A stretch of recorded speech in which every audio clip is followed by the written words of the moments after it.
বীরভূম জেলা পরিষদের সভাধিপতি ফাইজুল হক ওরফে কাজল শেখ এবার প্রথমবারের জন্য বিধানসভা নির্বাচনে প্রতিদ্বন্দ্বিতা করার টিকিট পেয়েছেন। কিন্তু টিকিট পেলেও তার ক্ষেত্রে সবথেকে বড় চিন্তা এসআইআর তালিকায় তিনি বিচারাধীন। একাধিকবার হিয়ারিং এর পর এসআইআর এর প্রথম যে তালিকা বের হয় সেখানে দেখা যায় কাজল শেখ এবং তার মা বিচারাধীন রয়েছেন। এরপর সোমবার যখন প্রথম সাপ্লিমেন্টারি লিস্ট বের হয় তাতেও দেখা যায় তিনিও তার মা বিচারাধীন।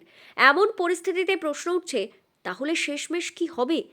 এই প্রশ্নের উত্তরে হাসন বিধানসভার তৃণমূল প্রার্থী কাজল শেখ অবশ্য জানিয়েছেন, আদালতের প্রতি তার ভরসা আছে, সব ঠিক হয়ে যাবে। কিছু নাম বেরিয়েছে, বাকি আরো কিছু নাম বাকি আছে। আমিও আছি, আমার পঞ্চায়েত সমিতির সভাপতি এখানে ছিল, জেলার মহিলা নেত্রী মিলে বলছে নামটা আছে, কর্মীদের মধ্যে এসে যাবে। আদালতের প্রতি আমাদের পূর্ণ আস্থা, বিশ্বাস, ভরসা আছে, অল্প দিনের মধ্যে নাম এসে যাবে। অন্যদিকে ঘটনায় সিউড়ি বিধানসভার বিজেপি প্রার্থী তথা বিজেপির রাজ্য সহসভাপতি জগন্নাথ চট্টোপাধ্যায় দাবি করেছেন, 60 লক্ষ মানুষকে বিচারাধীন করার জন্য সম্পূর্ণভাবে দায়ী তৃণমূল।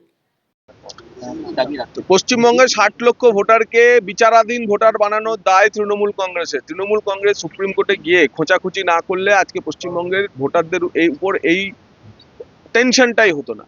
মাননীয় বিচারকেরা সেই ভোটারদের ভাগ্য নির্ধারণ করেছেন। প্রথম ভোটার তালিকা বেরিয়েছে, সাপ্লিমেন্টারি বা অতিরিক্ত ভোটার তালিকা। দায় সম্পূর্ণ তৃণমূল কংগ্রেসের।